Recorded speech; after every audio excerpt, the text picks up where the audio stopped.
Welcome, welcome. Today I have my good friend Apostate Alex with me, and we're just catching up. Alex has been with me from the beginning of this YouTube uh, adventure. I think I was your first, wasn't I? Your first Yeah. guest?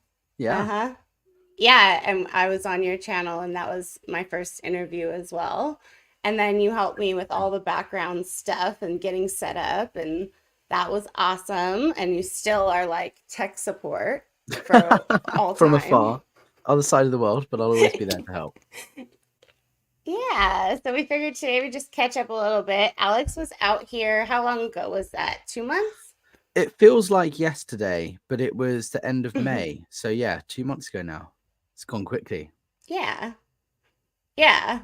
So when Alex was out here, we didn't get to spend too much time together, but we did get to meet in person and be able to say that we're real human beings and give each other a hug, and that was fun.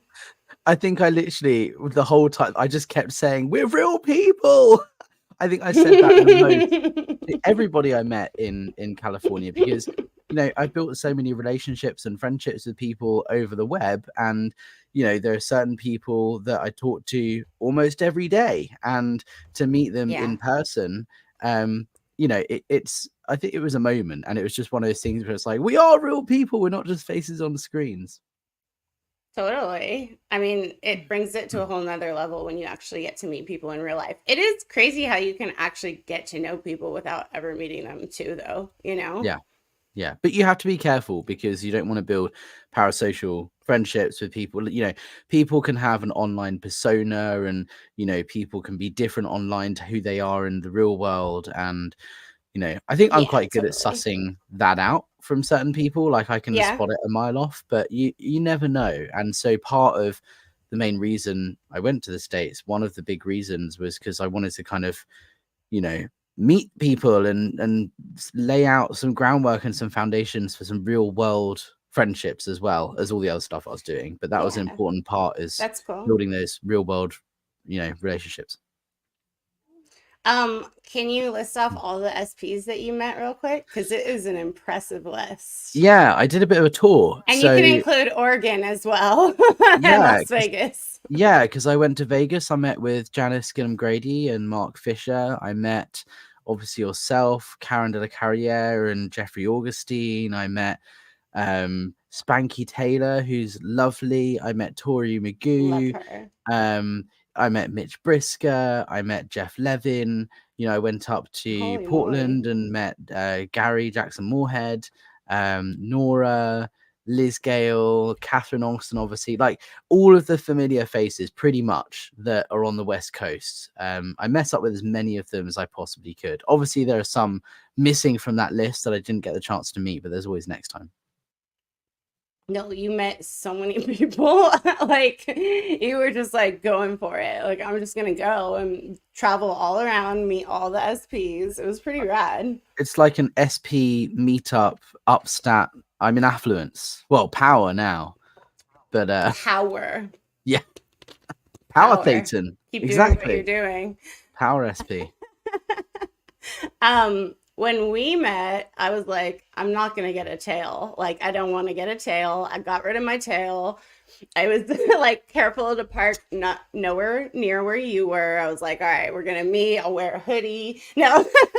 And that was like the day where they were most on it for me, because I went, for Yeah. those of you who are watching, I went to Golden Era Productions, which is a good hour and a half, 2 hour drive outside of LA. So it was a proper day trip, and Hmm. that's kind of on the way to where you're based. And it was like, look, let's meet Yeah. up somewhere in the middle, because I'm kind of out that way anyway.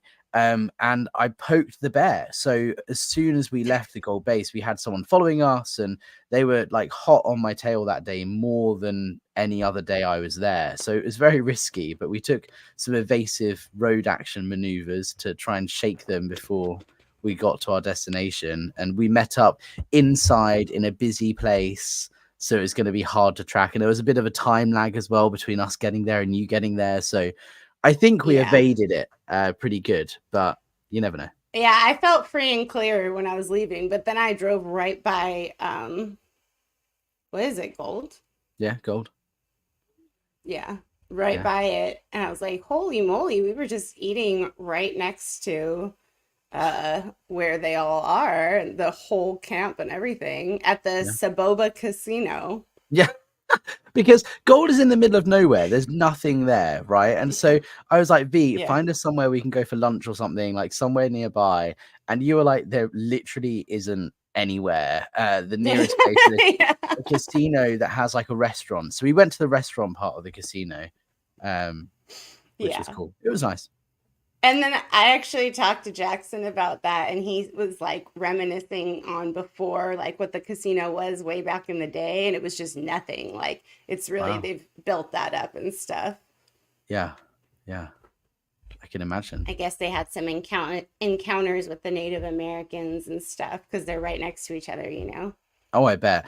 And I imagine there's probably quite a lot of traffic in and around that casino that's Scientology related. Obviously, Scientology aren't going to be gambling in the casino, but they are right next to the property. So I'm sure there's loads of stuff that they probably see a lot going on that Scientology probably don't want Yeah. them to see.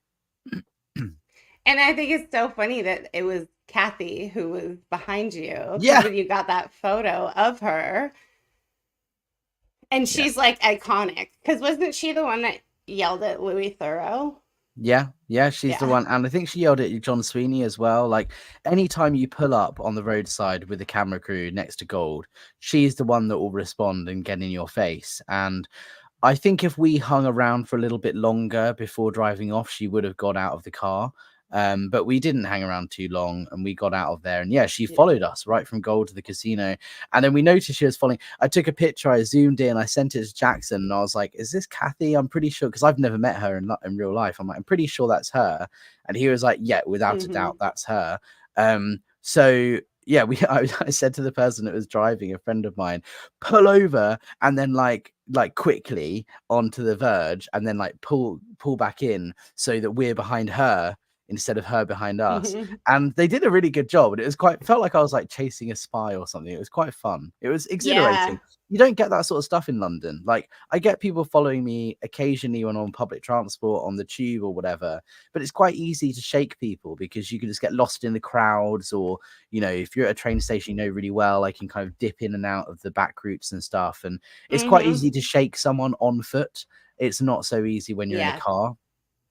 So yeah, it was a side of fair game that I've never seen before, and it was interesting to experience it, but not something I particularly it's want to wild to experience know that every day. you have a tail. It's Yeah. like it's really, and then you're trying to lose them, and it's, you know, it's so obvious because you're in cars, you know. Yeah. And one time in Arizona, I did something similar, and all night I was like, God, they're on my back. Like I had gone out to dinner and I had like seen a car, and then just to do a test, we made a left turn just on a small street, and then another left turn just to like, whatever, they're not gonna follow us, they're not gonna follow us. So they did, and we ended up passing by, and they were on a walkie-talkie. I was like, tell me you're working for OSA without telling me you're working for OSA. Like They're your not walkie-talkie subtle. says Yeah, like no.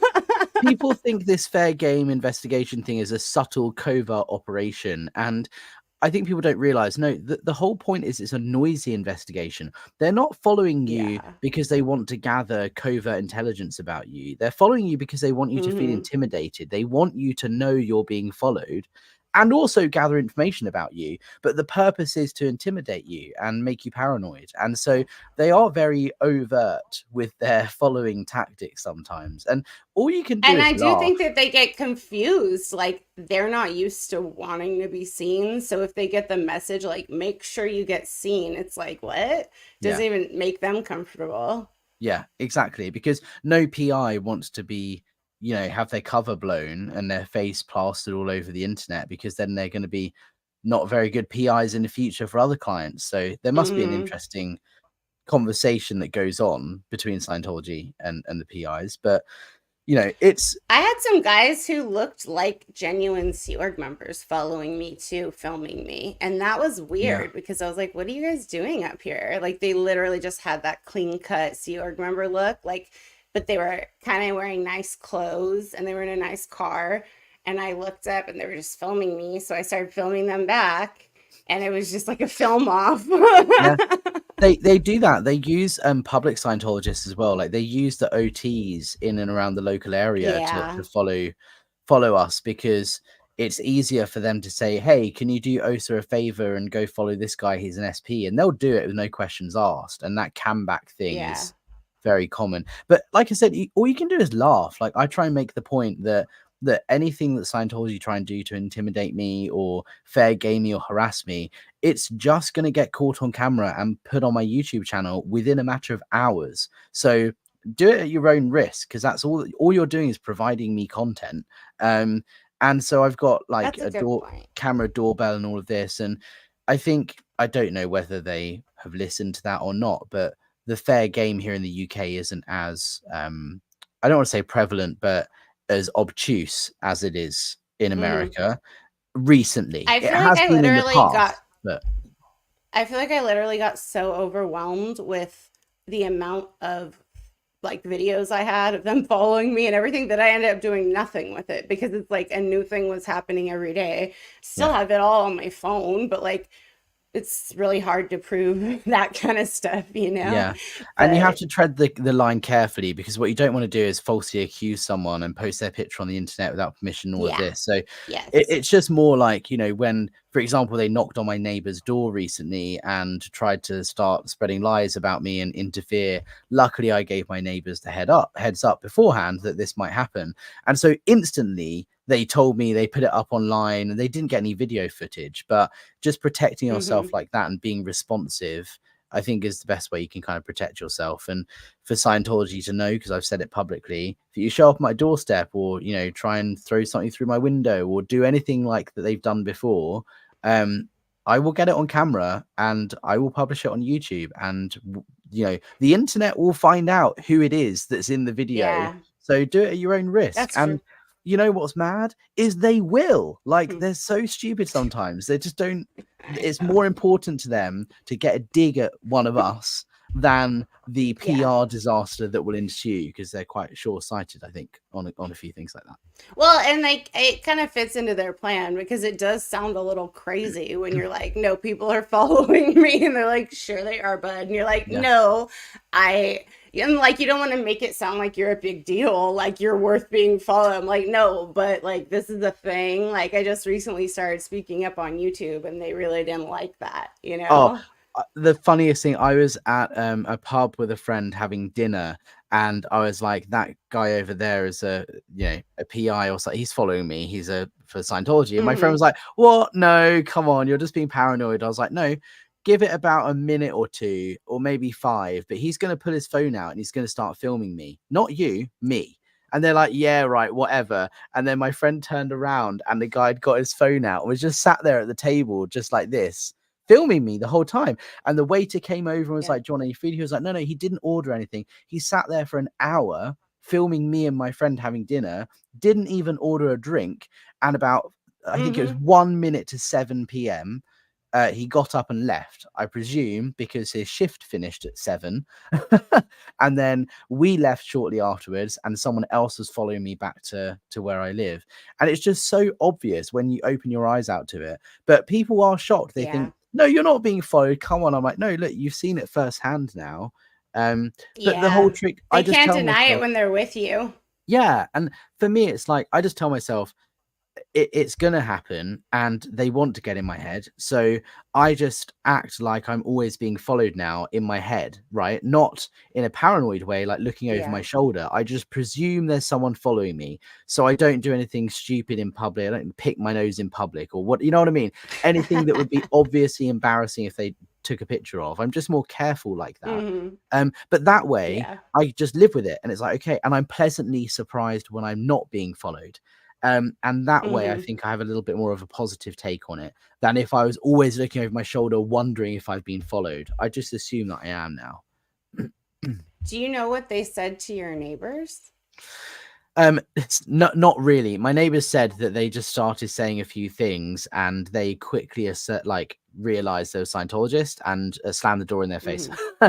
They were given some Scientology promo that they chucked in the bin. But my neighbors were like, we just didn't listen to anything they had to say because we're not interested and we've got your back. And I'm like, thank you. That's so kind of you. Like, Wow. I'm lucky that I've got neighbors like that. Yeah. They for whatever reason they called one of my friend's neighbors when she had decided to speak at an ICSA conference, and they were just trying to warn them about her and how, out ethics she is and bad and all this kind of stuff. And Yeah. they told her, but she was so severely creeped out, Yeah. Yeah, I bet it's odd. It's a weird thing for them to do, but that's why they do it, because they want to Yeah. discredit your name, tarnish your name and your reputation in any way they can to make life more difficult for you. Mike Grinder is a prime Yeah. example of someone who has talked about that in his book. Like, they got someone to start spreading rumors that, this he's done this and that in a past life, or he's associated with criminals, and they just make Oh, stuff yeah. up. And you just have to laugh at it, really, because that's all you can do. If you let it bother you, it gets in your head and then you get down, So I just go, oh, of course Scientology is saying that I'm doing XYZ. Like, of course, like, how ridiculous. I'm pretty sure they had the house across the street from me for a few months, and it was Yeah. just They still have a so camera, didn't they? I remember we were spooky. FaceTiming. Yeah. Yeah. Yeah. I'm like, and this is the my fake house with the Yeah. cameras pointed directly at the yard, and it was just so super sketchy. And I'm so glad to be outside of the city now. I'm in a really peaceful area with a bunch of kind of hippies, and there's not a Scientology org for a really long time. Nice. So it feels like, ugh, finally got them off my back for a little bit. Yeah. I mean, they they will do their fair game in response to how much of a threat you are to them. And Hmm. if you aren't really doing much, you're just posting a few videos online and you live a couple of hours away from the nearest org, they just don't have the resources to assign people to fair game Yeah. you. If you started doing Yep. stuff more dramatic or more, in the press or whatever, then you would be seen as a bigger threat and they would send someone out. But I've noticed that the fair game with me in London um, is more prevalent around times I'm doing things like protesting or speaking to politicians. And if I'm not really doing much and I'm just working or I'm just doing live streams on YouTube every now and then, I don't really get fair gamed. But if I start doing Hmm. more, they respond in kind. Absolutely right. You are doing a lot though. Like, uh, can you tell me about that? Did you speak with the prime ministers or something like that? Did I see? Not the prime What minister. happened with that? No. Yeah. So Parliament?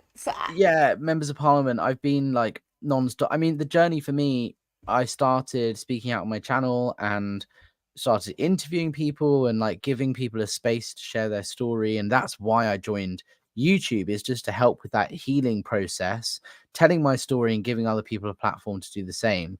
Um, and Hmm. then the IES event came around. I organized a protest. I think at that point is when something switched in my mind, from being just someone talking about Scientology publicly to being an activist. And all of Hmm. the hoops I had to jump through and the liaison I had to have with law enforcement and with local politicians and stuff. And then all the stuff that happened with the local East Grinstead Town Council, which is where St. Hill is, the headquarters of Scientology in the UK. That's when it Hmm. started going a bit political and realizing, hold on, if I want to affect change in the UK, the people that do that are the authorities, law enforcement, and politicians. So Yeah. I just started contacting, my local member of parliament, who got back to me and is helping with a few things. And we have a really good relationship. I've met with her a handful of times, or I met with her once, and I met with her Wow. secretary a couple of times. We have regular contact. And then we had a general Hmm. election. I thought that's an opportunity to engage some candidates standing for office, um, on their take on Scientology. And I'm now pushing forward to try and get a debate on Scientology in Parliament. Oh, wow. Who would that take place with? So in the UK Parliament, the system is quite it's not necessarily, it is quite complex, but it's not as straightforward as you think. There are 650 members of Parliament representing the entire UK, and any single one of them can put forward a motion to be debated in Parliament, and then there's a whole selection process to decide which specific motions get debated over the course of the government's time in office. And there's a few different ways of doing it, but essentially the best route and the most likely route that we're going to have success is Diane Abbott, who's the mother of the house. She's my member of parliament. She or another MP who we have on our side will table a motion, and then we need to get 100 members of parliament basically to sign to agree to that they think is a good thing to debate in parliament. Then it gets tabled and brought forward officially, and there is a debate on Scientology. And they have parliamentary privilege, which means anything that's said in the House of Commons is not something, is protected. Like Scientology won't be able to sue any of the MPs for libel or slander. It's protected by parliamentary privilege. So they can say whatever they want and have an open and honest debate on the public record. And so at the moment, we're just kind of fine tuning exactly what that motion is going to be, the best way of going about it. And behind the scenes, I'm going forward and building relationships with different members of parliament across the UK to try and get to that 100 mark, at which point we will then table the motion and hopefully get a debate. But it's a long road ahead. We have 2 members of parliament now, so we need 98 more. No pressure. Well, you're on your right way. I mean, that's not something we can do here. That sounds pretty awesome, actually. Yeah. And it's something that Dodge is in the house. He says, I Hey, love Dodge. y'all both. Oh, Hey, Dodge, we love you too. no, there's a lot of love in the room. I know there is a lot of love. I was gonna say with the like tabling the motion thing, like I'm doing a lot of work, yes, and thank you for your words on that, but like I can't do it alone. And this is one thing that I'm really trying to stress is there is a team of people behind me helping me with all of this. You know, I have someone who's helping me as a bit of an assistant with some research and investigation. I've got a number of people, Danielle Chamberlain being one of them, and Heart on Fire's in the chat. She's been helping as an activist online. Like different people are helping in different ways. And I can't contact and build a relationship with 100 MPs. That's going to require 100 people to contact their MPs. And so it's something that we're doing as a group effort. And I just wanted to say thank you to those of you who are helping. And if anyone else wants to get involved, please do so, because I do feel a lot of the time that I'm on my own and doing the best I can. But the effect that I can have is limited when I'm on my own. So I can't do it on my own. Yeah. I need the support of other people. Yeah. And plus, it's more fun to do things with other people. Yeah. You said it. In general. But that's really cool. Are people all volunteering and helping you with this? Yeah, I mean, a lot of people, for example, those who went to the IES protest in November, most of those people came off their own back. Most of them are not ex-Scientologists. Most of them are just concerned citizens who, for one reason or another, have gone on this side and wants to do what they can to make this publicly known and you know, put a stop to the abuse and stuff. So off their own back, they are contacting their members of parliament. They are contacting their politicians. And all I have to do is put the word out there and just say, hey, guys, write to your MPs, or hey, I need a bit of support with this. And I get a bunch of people email back and say, yeah, I've done it. Or what do I say? Or help me form a question or whatever. And, you know, I was on my channel earlier with Austin Waite, who is just a guy from the UK that came to protest, and he actually went to one of the debates before the general election and asked the member of parliament that is representing Saint Hill and that whole area why she went to the IES event, and got an amazing response. And that's something I couldn't have done because I couldn't have been there on the day. So it's a team effort, you know. For sure. That's awesome. I'm rambling a lot, sorry. No, you're not. curious, did Abbott get reelected? I'm assuming party-wise she has a safe seat, missed the beginning. Yeah, so Diane Abbott is now the mother of the house, which means she is the longest continuously serving female MP in Parliament. So she is now even more respected than she was previously. She has a handful of privileges in the House of Commons because she is the oldest or longest standing MP as a female. And yeah, she's a Labour politician, and Labour are in the government, so she has more power in that sense as well. I really wish our politicians gave it crap. Like, it's not V, like this out here. I mean, look, it sounds all rosy and lovely, and yes, we've got 2 members of parliament now. I managed to get 9 candidates standing in the election to agree to support a debate on Scientology before the election, if they were Hmm. elected. But it wasn't easy. Like, I sent to get 9 people to agree to it, and then of those 9, 2 of them get elected. Like, that took hundreds of emails and a lot of work to just get those Yeah. numbers. And I get the US is different in many ways. It is bigger. You have a whole different political system. But I don't want to paint the picture that it's as simple as I wrote to, one person and they got back to me and now we're going to get a debate in Yeah. parliament. It's like you have to be persistent. Sending like blanket template emails isn't as effective as like personally written individual. So I wrote personally to, I think, like 100 different candidates emails. And then a Wow. week or so later, I sent a follow-up email again personally to every single one, asking for their thoughts and their debate. A couple of them didn't get back to me. A lot of them, their assistant or campaign manager got back to me, and there was a bit of back and forth and liaison. And of that, 9 of them came back and I had a personal conversation with, and they said, yes, we'd support it. It's a lot of hard work. And, Hmm. I'm sure in America, you can do the same thing. Like if people have the time, create a spreadsheet of all of the politicians that have spoken about cults or coercive groups before in the US and just start emailing Hmm. them, because the worst that will happen is they'll just not Zero. reply. I don't care out here. Well, just somewhere to start, um, anywhere, any yeah. starting point is a good one, but it takes a lot of work and, research, finding out the right people to contact. If you email a senator, are you going to get a response? Probably not. But if you find out who their assistant is and email them and say, hey, I'm looking to try and arrange a meeting with my senator about this issue. When would it be possible to do so? My diary's open. Does he or she have any flexibility in the next 6 months? I would love to just have 10 minutes to get their views on how they can support me in this mission. Mhm. It's things like that, to try and think outside the box, I suppose. Yeah. Yeah, no, it's interesting.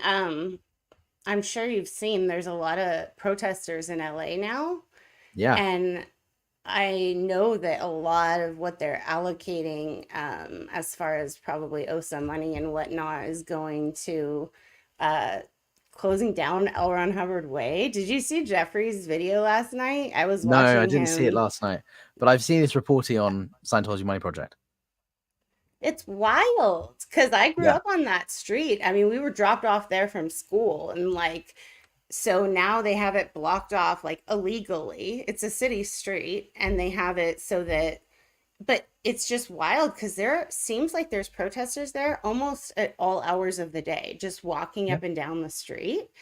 And so the people, like, I don't know if they don't even come out for breaks anymore. Yeah. Yeah. It's And pretty it's wild. like someone asked me the other day, I was talking privately to someone about protesting and the live streams and stuff, and they were saying, you know, because these SEALC members aren't getting breaks and, Scientology aren't doing anything about it, they're just changing their Yeah. schedule so they're not getting any breaks. And when the live streamers stop, they'll get their breaks back. Is that not just mean to all the SEALC members?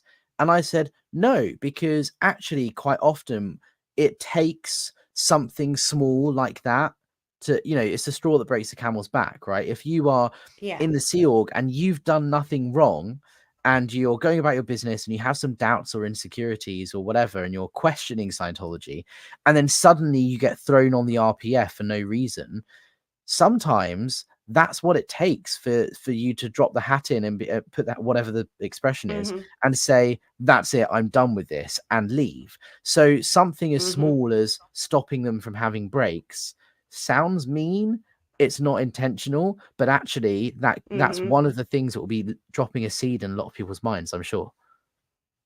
Yeah. That's what's been hi Catherine.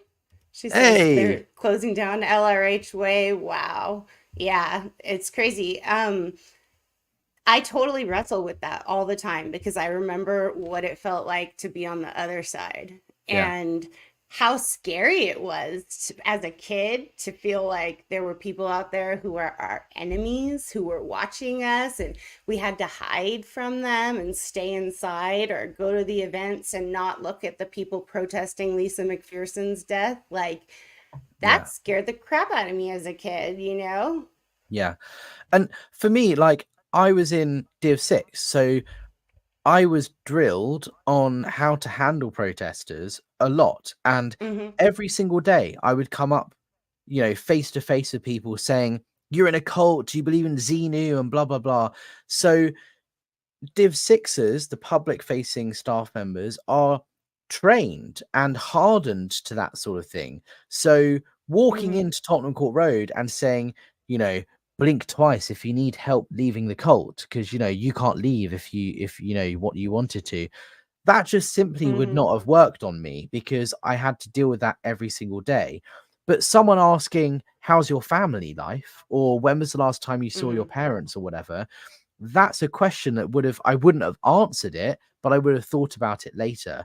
And it's Yeah. that sort of thing that I'm trying to promote with protest. There's no right or wrong way of protesting. Everyone should do it in the way that they Yeah. see fit, and it's all helpful. But it's just about the effect that you're having. Scientologists will react to protesting differently to other groups. If you're protesting outside Mm-hmm. the IRS or something, the tax officials eventually are going to get bored and tired of it and they might cave in. Scientology will not cave in.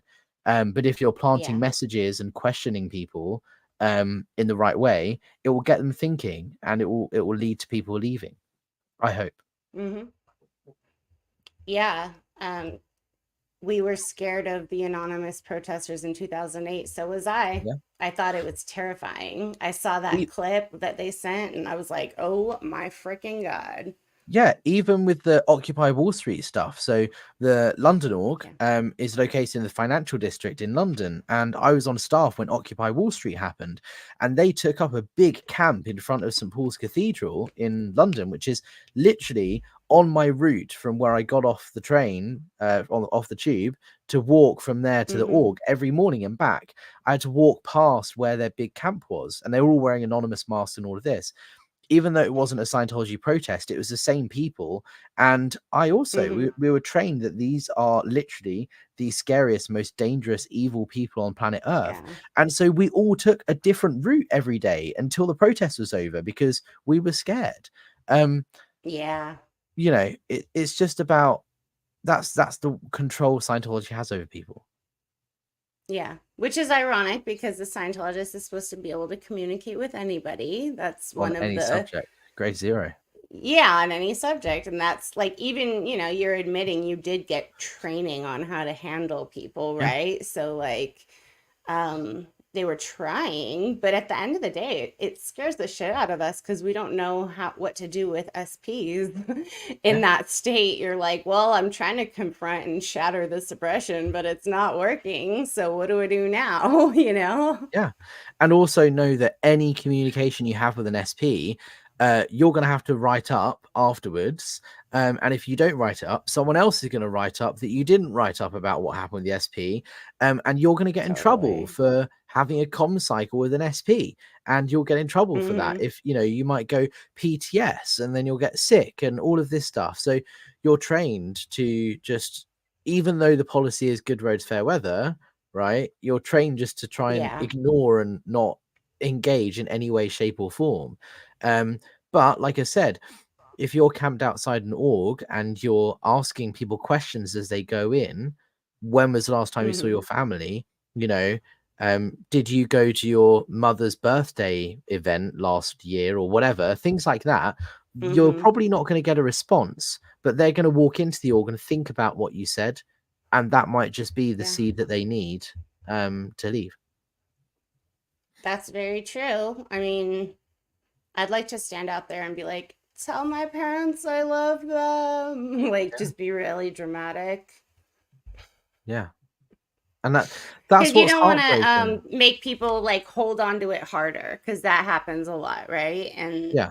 if we could actually say something that impinges in a way that makes them feel emotional, then it's probably a Yeah. little bit better of a chance that they might get their head out of the clouds. When people would come up to me and say, "You're in a cult," it made me double down on it and be like, you know what? Mm-hmm. I need to try harder now to prove you wrong. And I need to do Yeah. a better job at telling you about what Scientology really is, because you are so misinformed. It's not a cult at all. And the fact that you believe Yeah. that just makes me want to convince you even more that it's not a cult.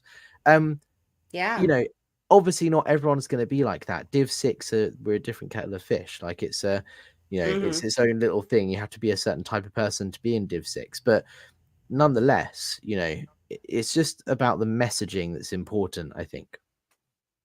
Yeah, for sure. Um, as a Div 6 person, were your stats like book sales and Yeah, MBS stuff like Raw, that? number of book sales to Raw Public. Mm-hmm. And they were always up. Raw public. You want to explain to the crowd what raw meat public means? Yeah, so in Scientology, Raw Public is somebody who hasn't done any Scientology servicing whatsoever, and it's raw because you're raw meat. You're literally like a meat Mm, body. You have no brain, intelligence, life behind you. You're a nobody. You're just a piece of walking yeah. meat. Is basically how Scientology view the general public who haven't been enlightened. Um, so you're called raw, right? And it's called body routing. The whole point is, if you're walking past an org and you're trying to get someone in to do a personality test or to sell them a book or a stress test or whatever, you're routing the body from the outside into the shop, and the stat is called bodies in the Mm-hmm. shop, biz. It's very like, you know impersonal and inhumane, um in the way that it's all counted. But yeah, so raw book sales is a book sold to a raw public, someone who hasn't done anything with Scientology. Mm-hmm. So if you've bought a book from me and then you become a Scientologist and you buy your whole basics books and lectures package, that's going to be a lot of book sales that's counted. But that's a different statistic to my statistic. My stat was simply books in the hands of raw public non-Scientologists recruiting people in. Once I'd sold them a book or a life improvement course or whatever, it became someone else's job to upsell. Yeah. It really depersonalizes it and makes That's the it word. Yeah. inhuman. Yeah. Yeah, like you don't have to think about them as human beings. It's just raw public, Like, who cares how you have to get your stat? Which brings me to my next question. So, what was it like when you didn't have up stats? Yeah. I very rarely had down stat situations because I was there was no well, there was someone in the post before, and then she joined the Sea Org, and there wasn't really a book selling team. Like, people would sell books from Tottenham Court Road, and that was about it. They would go Mm-hmm. out and do stress tests, but it was one or two people. They were selling one or two books a week. Mm-hmm. Um, and then I joined and instantly went up, and we got to the point where we were selling like 100 books a week, 200 books a week during Wow. the bookathon. So my stats literally went up. I was in affluence most of the time because just Mm-hmm. having someone in that post, and I was good at it. I recruited people who were on course to come out and be field staff members, FSMs. I would say, hey, look, Mm-hmm. Scientology works for you, right? You're doing a course, you're enjoying it. So why wouldn't you want to come out and get other people involved as well?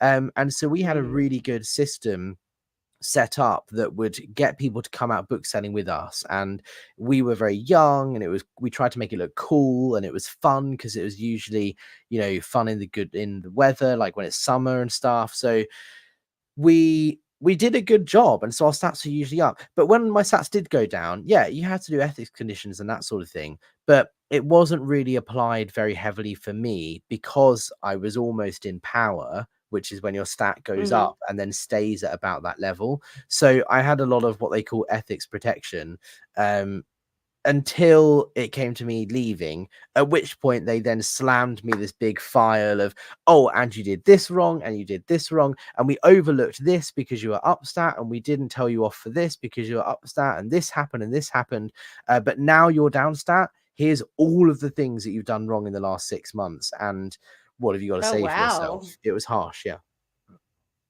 So they had like KRs and stuff on you that you just didn't even know about? Yeah, and I kicked up a fuss because I was like, as per policy, if you receive, like, someone writes a KR about you, you have to receive a copy of it. Like, that's the whole Mm-hmm. justice and ethics system. And there were KRs I'd never seen before, so I wrote a report on the fact that that person didn't, you know, send me a copy of the KR. But then that just Mm-hmm. got cast aside because, oh, he's just nattering because he's downstat and he's in ethics trouble. Just ignore him. And I'm like, no, this is what the tech is. It says I have to receive like Yeah. a copy, and I haven't. And I'm not complaining. I'm just stating the facts here. But yeah, that's There's what they. always some loophole. That's the Yeah, thing about Scientology is like when you do well, they take credit for it. But when you do poorly, they're like, it's you all your suck, fault. you Yeah, know? what did you do Yeah. to pull it in? Yeah, Mm-hmm. But when, the tiniest thing goes right, they're like, well, you had a very strong postulate. yeah, Like, yeah, exactly. When you get a parking spot, it's because you postulated it. But when you don't get a parking spot, yeah. you don't think, oh, I didn't postulate. It's just, oh, I didn't get a parking Yeah. spot. Yeah, And when you're on course, you can like try to make a correlation between things going right. I always had that happen in my family. They'd be like, "Oh yeah, she's doing great. She's on course and then this happened." You know? yeah, Always looking for evidence that it's helping somehow. But then you exactly. don't hear about the downside. Yeah. I remember like doing the basic study manual, which is like learning how to learn in the Scientology way and study technology. I remember I was so infuriated at this bloody course because you learn like the definition of words like and as and Yeah. the. And they're like, these small words have like 20 different definitions. And I flunked, which meant I failed the course on the last star rate checkout. So I then had to Yeah, no. go back and redo the whole thing, and I was so fed up of it. At the end, they were like, "Do you want to write a success story? Do you want other people to achieve the successes and wins that you've achieved?" I was like, "Yes." Okay, what's your biggest success? I finished the darn thing. Yeah. That was my win, is that I finished it. You know what my safe one was? I had fun. That Yeah, was like the dorkiest, but so many of us just wrote, I had fun because we had to start writing these success stories at a very young age. yeah. So, And like, there and comes a point where you can't, you've said it's changed my life so many times, you mhm, can't say it anymore. yeah. When it hasn't. No, for sure. And like, just so people know, like, if you don't want to write a success story, then you get red tagged, which Yeah, means you have to like go in session within the next 24 hours and handle whatever happens so that because you should want other people to get gains just like you, yeah, right? So exactly. you can't not write a success story, but then after a while, it becomes so repetitive that it's like, some of these are so crafty. I know that Tony Ortega sometimes will publish ones from like the free wins or OT levels or whatever. And some of them I'm like, wow, they really put a nice polish on that one. Like, Oh, there was one I was reading the other day that was like, it was something about this guy, this OT guy, had just finished like OT3 or OT5 or something, and he was having a problem with a machine that he was operating, and he didn't know how mm, to fix it. And so he went to the owner's manual and he opened it up, and it just miraculously opened on the exact page that had the oh, this solution is to the problem. And Hmm. that was because he had OT powers. And I was like, Yeah. no, what that does is admits that you have misunderstood words, because if you've read this owner's manual before and you don't fully, totally recall everything in it, then you've gone Yeah. past the way. Don't understand. It's not an OT phenomena that it just happened to open up on this page. Yeah.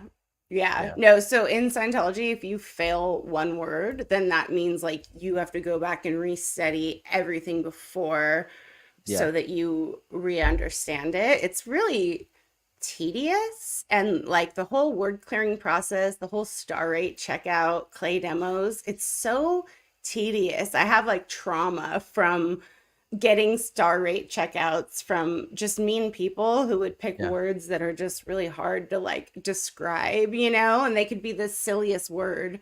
But if you don't get it right, then you get flunked. And I swear some people just liked flunking you, you know? Like, Flunk. Yeah. Yeah.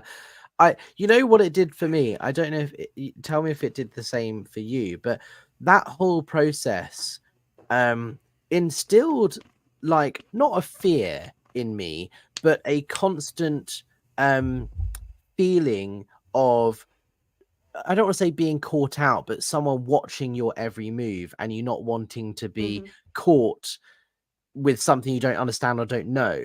Because you know yeah. that at any point your course supervisor can come up to you and say, what does that word mean? And if you can't provide a Mhm, definition there and then, you flunk and you have to go and restudy that bit of the second.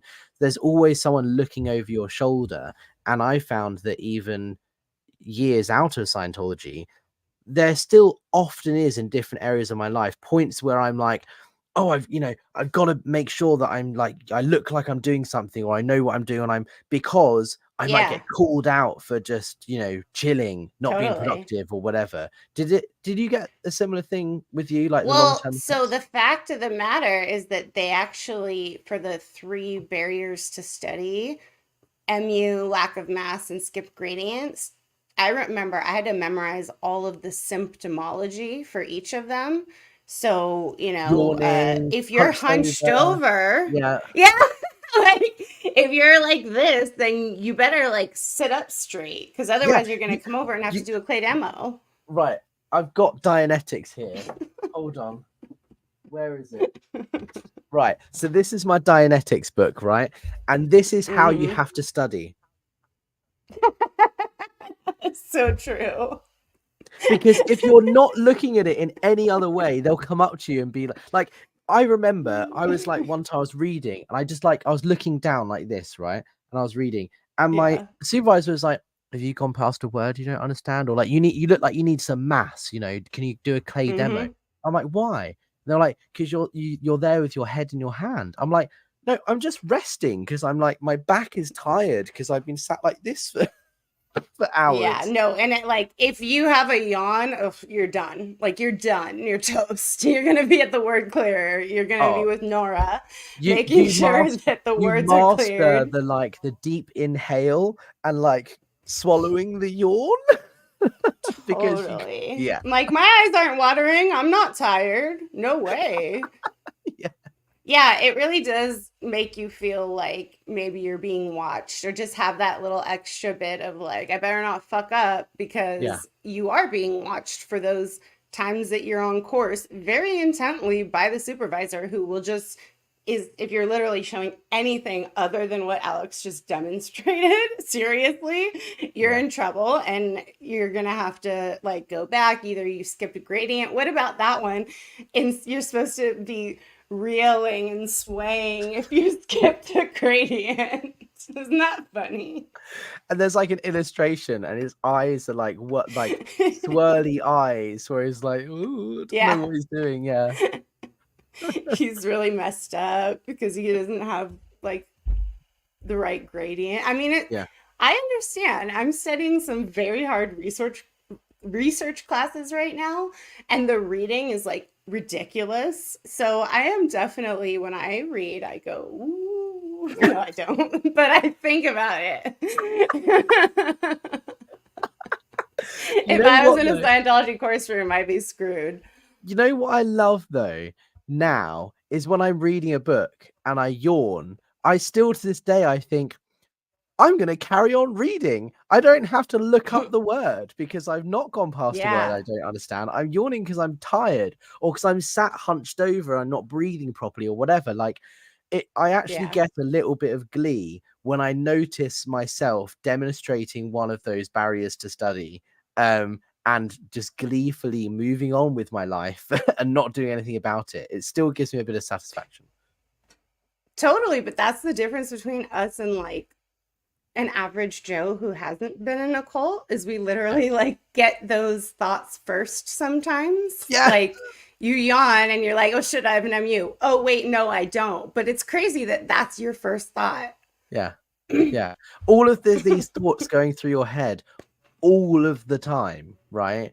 And it doesn't help Hmm. when you throw on top of that depression, anxiety, and all the other stuff that people go through and mental health issues. Like, it does lead to a pretty catastrophic place for someone to be overthinking all the time. And I'm sure that's really Hmm. common with ex-Scientologists, because you're Yeah. processing so much information as well as whatever task it is you're doing at the time, whether it's reading or whatever. Totally. And you literally like what going through my undergraduate education was so helpful because so many things I learned in psychology were things that he had ripped off or things that I had always asked, but they didn't have answers for. So it really forced me, not by choice, but every time I'd read something, then something would come to mind where it's like an LRH quote about it or something. And I had to really decide like, what is my thoughts and what is just the cult programming? Because Yeah. it's not easy. I commend anybody who's going through recovery and actually actively trying to take Scientology out of their brain because it's Mm.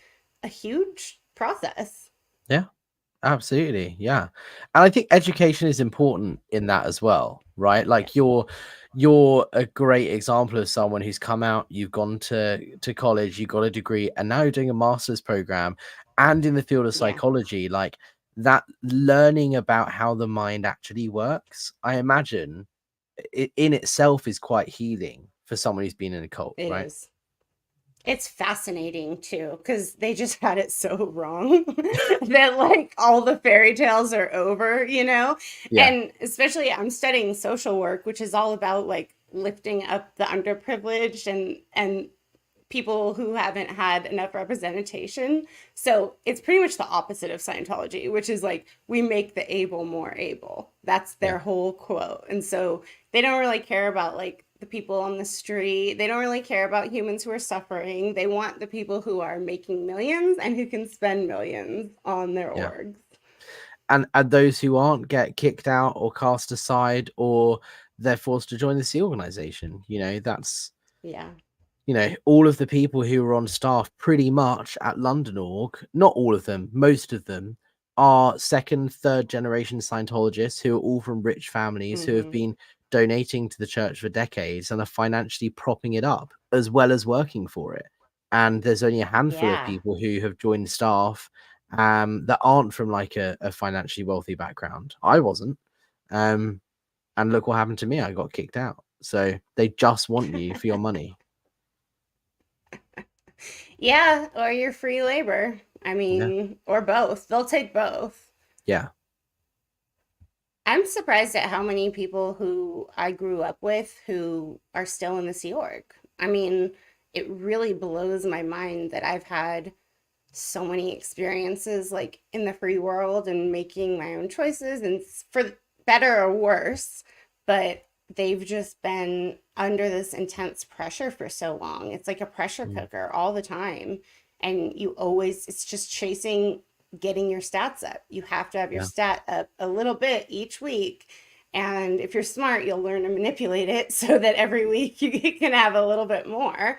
But for the people who weren't up stat and who were in lower conditions, it's like the worst thing in the entire world. You have to walk around with a liability form, tell people what you did to make up the damage for having what you did for the week be less than the week before, and then have people sign it and say you can be allowed back into the group. It's super like bully culture. It's degrading. Exactly. Yeah.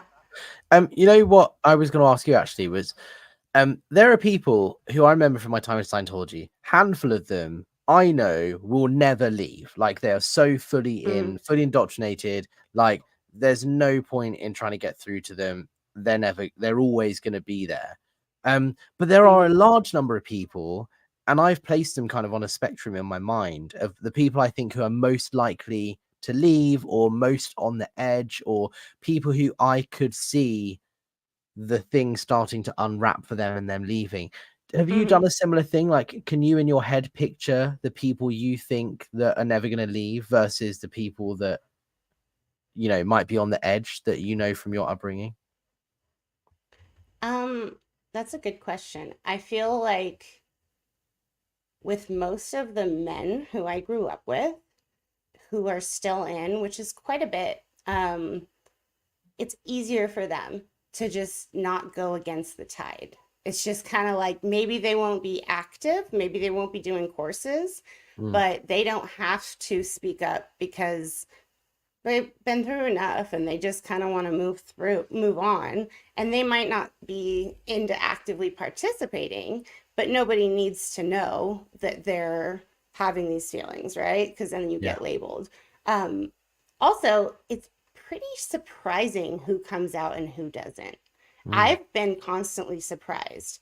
Um, I do know that certain people who had to disconnect from me are going to have to realize for the rest of their time in Scientology that they know I'm not an SP. They raised me, they were my best friends, they were my sisters, they're my parents. They know I'm not an SP, so they have to live with that fact and consolidate that mm, every day. So right there, that's a seed that's been planted, yeah. and I'm not there to water it, but maybe it just keeps growing and growing until they're finally, like this is too whack. Maybe something else happens, like they're stuck at LA org because they can't get out because of the protesters, and then they're Yeah. like, this is crazy. I got to get out of here. We just don't know. Like, we don't know what's going to be the final straw for some people. Yeah. That's the thing, you don't know. And it's this is why I always say like protesting stuff is a multi-pronged attack, because there are so many different elements in different people's lives that play into their decision to leave, and there's no Yeah. way of us knowing what it is that's going to get this person out versus this person. And Hmm. so all we can do is just try and feed in all the different directions and become all the spokes on the cog, so that one day eventually it becomes a full complete wheel and then it all just moves and they leave. Or that's a really bad analogy, but like that's what I always say is like the more different forms of activism the better.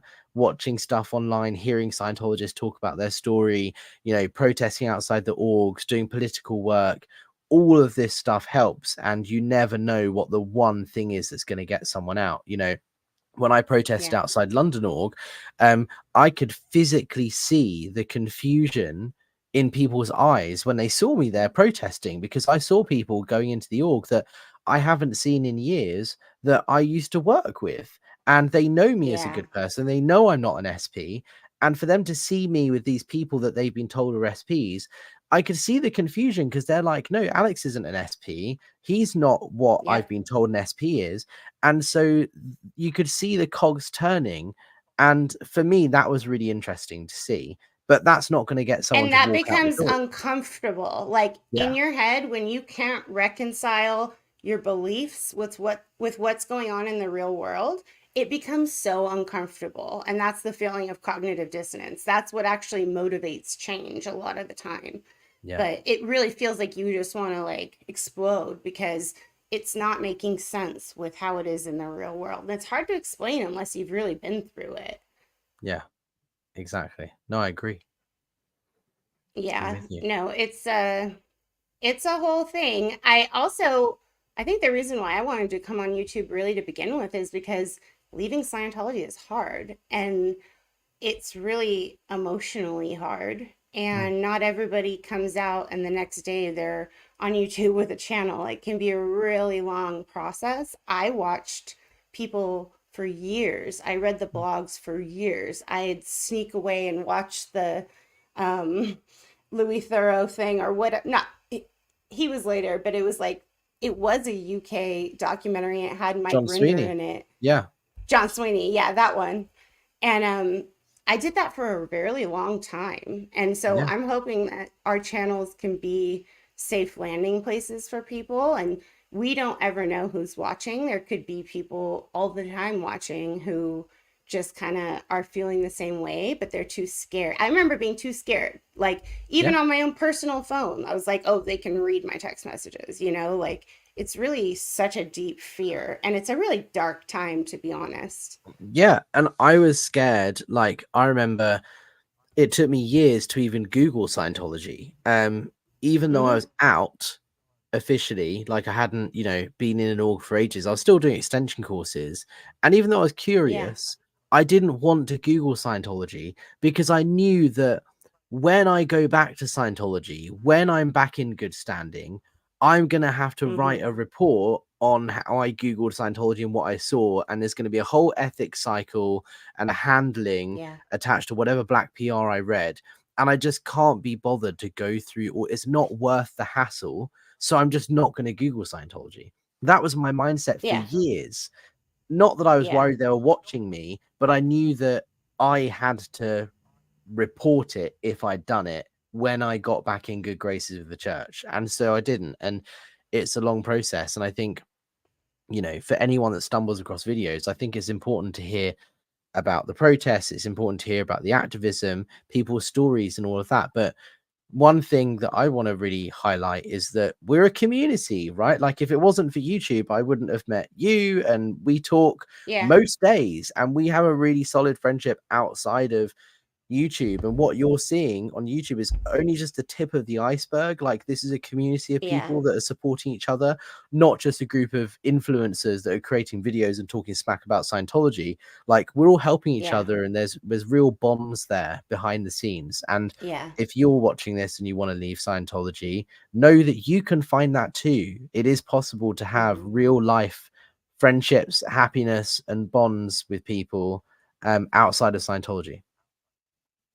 Yeah. People who aren't going to write a KR on you if you piss them off, or Well, I don't you know. don't have I to I worry have been about that. tempted to write a KR on you a couple of times, Via, if I'm honest.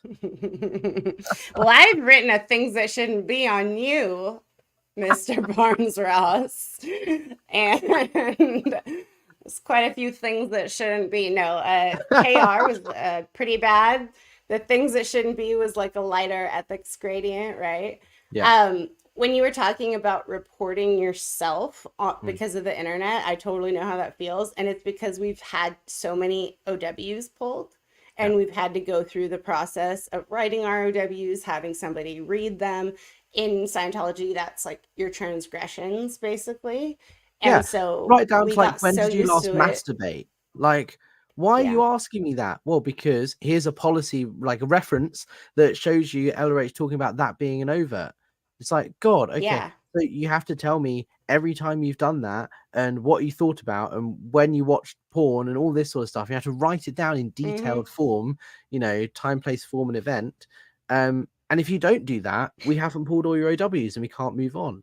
And it's like, Yep. really? Like, But like yeah. this is real life. And so you get conditioned Mm, to literally not do things that you know are going to have to come up in session. yeah, Because when you're a believer, you're going to tattle on yourself.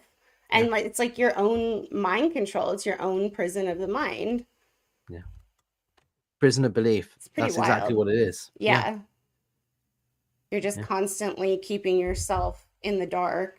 And just not, I heard a story about like somebody was talking about the Xenu material, and Mm, someone nearby was like, "Oh, don't tell me." They like put their hands on their ears because it was a big stress, right? Like if you heard about something you weren't supposed to hear about, you're mm. definitely going to have to go in session and handle that with who knows who. Who knows if they're nice or not? They're going to give you the third degree on like, well, what were you even doing around people who would talk Yeah, about something like that? and that's the thing. It's like, if you like hearing the clear cognition, like, if Yeah. you've heard the clear cog or the Xenu story, it's going to create problems for you when you go up the bridge, even if you don't really know what Yeah. it is, or even if it's dismissed at the time. Oh, don't listen to those SPs. They're just making up stuff about science fiction. There's no Scientology of Xenu. That's all nonsense. Yeah. Okay. And you put that away. When you get to OT3, you're not going, or OT2, you're not going to be allowed to go on to OT3 until you've written up Mm-hmm. everything about that time that you heard about Xenu and gone through Mm-hmm. a whole process of handling that. And then you'll be allowed to do OT3. So you don't know it at the time, but all this stuff is just going to cause problems for you, which is going to cost more money because everything in Scientology costs. Yeah. Totally. Um, that's why it was so wild when I don't know if you've caught this guy Streets LA, Yeah. but when I first saw him, I was already following him on Instagram, and he pulled this stunt where he went to the bookstore on Hollywood Way, like the HGB building or whatever, and Mhm. he actually read out loud OT3. Yeah. And like I was tripping out when he did that because I know that it's going to cost a lot of people like a lot of time to handle Yeah. that. Because if you hear stuff you're not supposed to, it's a hassle. Yeah, but that's great because those people who have probably don't know what Xenu is, they've heard this, right? And then their handlers are going to say to them, don't listen to that. It's all nonsense. He's making it up. He's an Hmm. SP. That's not Scientology. And that person goes, Hmm. okay, fine, whatever, shrugs it off, but then gets into ethics trouble for putting themselves in a situation where they could hear someone spewing that stuff. And then they Yeah. have to do a whole handling, and they have to do this whole cycle about like, okay, what exactly did you hear, what exactly did he say? Hmm. And for those parishioners, they're probably thinking, what on earth, like, all I did was hear someone through the window say Yeah. something that makes no sense to me, and now I'm having to do all of this stuff to handle it. That could be I the mean, thing that's that the breaks the sane way straw to look the at camel's back. it. Yeah, but like that could be the thing that breaks the camel's back. It's a prime example of the sort of protesting that does work because, like, Like you just it's something. never know what it's going to be. Yeah, exactly. You know, because I don't the think it's something we can absurdity. control. No, like the absurdity of having to do this whole ethics handling just because you heard someone say something that in a lot of people's minds in Scientology will be like, this is ridiculous. Like, why am I doing this? Yeah. This is nonsense. And that added up with everything else is what will break the camel's back. I remember confessing that I was with my cousin and she said something negative about Scientology, and she looked online and they were like, well, that's super out ethics and it's not okay. Like super harsh and stern. But they wanted me to join the Sea Org, so they just moved on past it. But and Mm. I don't even know, why did I sell myself out? Like why did I confess that?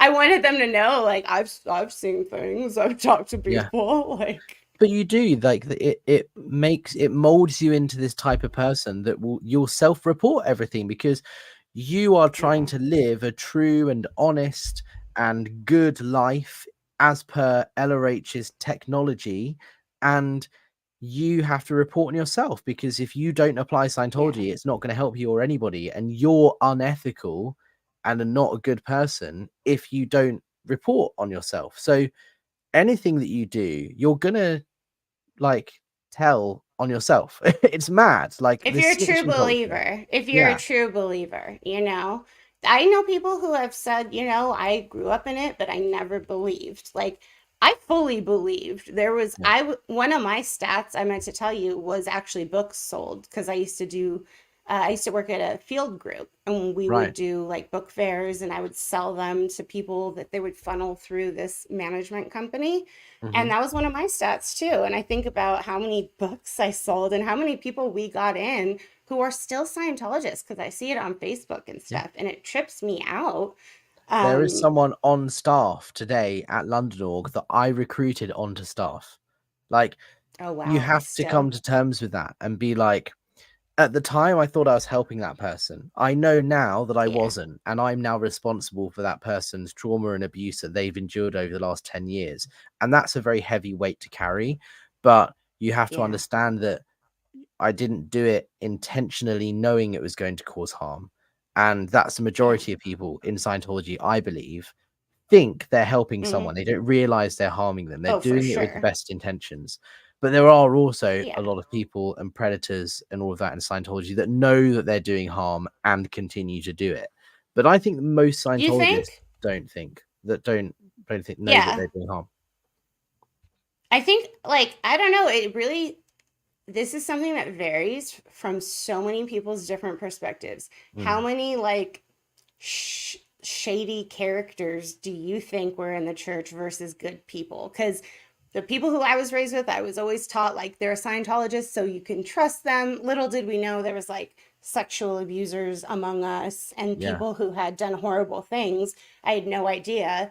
But I just always viewed a lot of people as good people. And a lot of the family members that we grew up with are good people. Mm. They're not bad people. And so it's really confusing because sometimes I hear people and it's like, no, it was only a sex like there were so many offenders, there were so many people hiding from the law, so many people just, which it's true, if you had enough money, I guess you could make yourself feel okay about being a shitty person. Mm. But what's your take on that?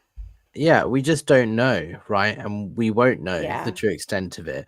There are countless stories of abuse and, sexual predators and this sort of thing. But you're not going to be privy to most of what goes on in an org because it's so controlled.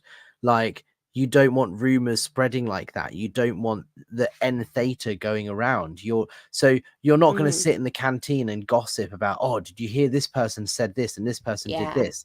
That doesn't really exist in Scientology. So if you're like me in Div 6, I'm not privy to ethics files. I'm not privy to PC folders. So I don't know what's going on apart from what I see with my own two eyes. Whereas someone in the ethics Hmm. division might know more. So I think Yeah. it depends where you're at in the org. But I think Yeah. that Scientology provides a perfect breeding ground and a perfect space for predators to thrive because it gives them an Hmm. excuse, bull baiting, Yeah. TRs, right? If someone wants to take advantage of someone, that's the perfect opportunity for them to do so. But that Yeah. doesn't mean that everyone does. Like, most people Yeah. don't take advantage of people in that way. Most Scientologists don't. But I think if you're that way inclined, if you're an abuser, you're a predator, it's a perfect environment. And I'm sure there are more people than I think most people would expect that do fall into that Yeah. category, unfortunately. And they may have joined because they wanted to change or something and been promised Yeah. that, we can make whatever it is that ails you. And the person might know that they've done horrible things and they just, okay, let me try it out. And it gives them some kind of relief because it's like a confessional. Yeah, exactly. But yeah, there's so many horror stories out there that I had no idea. I had no idea. Like, and Serge, like listening to Serge talk, that's an example of somebody who, from a specific perspective, saw so much just nightmare stuff as a kid, who was auditing adults and had to listen to these disgusting details. And it really shows you, oh my God, Scientology really is that bad. I Mm. love that he calls them hotels. Like he Yeah, doesn't even say the church, like these hotels we were raised in. And it's true because it is like they were human trafficking. They still yeah. human traffic. It's pretty wild. I found out pretty quickly after I started speaking out that someone I knew in Scientology and was close with, their father, um, is guilty and went to prison for some pretty horrific crimes. Served his time and came back out, and was a Scientologist in good standing afterwards for a very long period of time.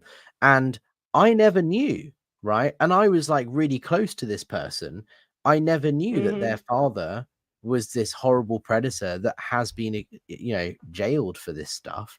And it wasn't until years after I left and I started speaking out that someone told me, and then someone else told me, someone else said, "Hey, did you know Yeah. this was a thing?" And I was like, wow, all of this is going on under the surface that you just don't know about because you're so isolated and compartmentalized in Scientology. You know what I mean? Yeah. Yeah. I mean, I imagine those ethics officers have a lot of juicy details about everybody. And that might be a position that you might want to get out of Scientology quicker if you hear all these salacious details and stuff. Yeah, yeah. And the world outside Scientology is a wonderful place. There's no ethics officers Yeah. breathing down your neck. There's no one holding anything against you. All we have is love and support and care and compassion for each other. Yes, things get ugly sometimes. We all fight and argue, and we're humans. That happens in Yeah. any community, especially one that's emotionally charged. But at the end of the day, Yeah. if you're thinking about leaving, you'll find someone who will have your back, and you'll find a Yeah. group of people who are there to support you. And So I don't think let it's that awesome scare that we you. have so many different people for people to connect with. I mean, maybe they connect with you, maybe they connect with me, maybe they connect with this person or that person, but there's so much opportunity now, where before it was like Karen was on YouTube and that was it. She had her Mhm. Surviving Scientology channel that I used to watch and it was awesome. But like there was not much going on back in the day. So now there's so many people. It's pretty cool. It's pretty rad. It's like a really Yeah. cool part of the movement, in addition to all those people who are protesting on foot and really changing the way that LA looks. Yeah. And look at this connection. We wouldn't have been connected if it wasn't for SPTV. So I'm thankful for that. Absolutely. Absolutely. You sold us on it, remember? There we go. Yeah, I did. It was, you did. You're like, it's a great community. We all have each other's backs. And like somebody said, was making me laugh. Unfortunately, instead of KRs, individuals are writing blogs, commenting in chat rooms, or doing reaction videos. It's true. It happens. But People then there are are people. KRs. V and I wrote, there was a whole CSW joke that was going on the other day. Like that, we still do joke about stuff like that in a Scientology way, in Yeah. a way that non-ex Scientologists wouldn't get. Like there is something kind of beautiful about being able to laugh at the ethics tech and Yeah. still use the terminology in a way that, I can just say a word and you'll understand what I mean, and vice versa. I don't have to explain it to you. And It's that's really cool. cathartic. Like Yeah. it feels really good to be able to kind of open up that part of yourself again just for a second, because it's hilarious, and just laugh at how stupid it all is. It really does Yeah. like help you take your power back, in my opinion. Yeah. No, it's true. Absolutely. Well, this has been a freaking blast. So you're gonna have to do it again sometime, maybe over on your channel. Yeah. My needle is floating. Thank you. Well, good. Then this was the session. End of session. Thank you Your so much, needle Lee. is floating. I'm VGIs. It's all good. No, thank you. This You has are been fun. And VGIs. yeah, come over to my channel. We'll do something together. Phil Jones is here. Okay. Hey, Oh, I just Phil. saw Phil Jones. Thank You're a you. legend, Phil. Yeah, I hope that you absolutely. get your kids back. We all You do. guys are yeah, you guys are really great people. Yeah. All right, you guys, until next time. Bye-bye. See you later.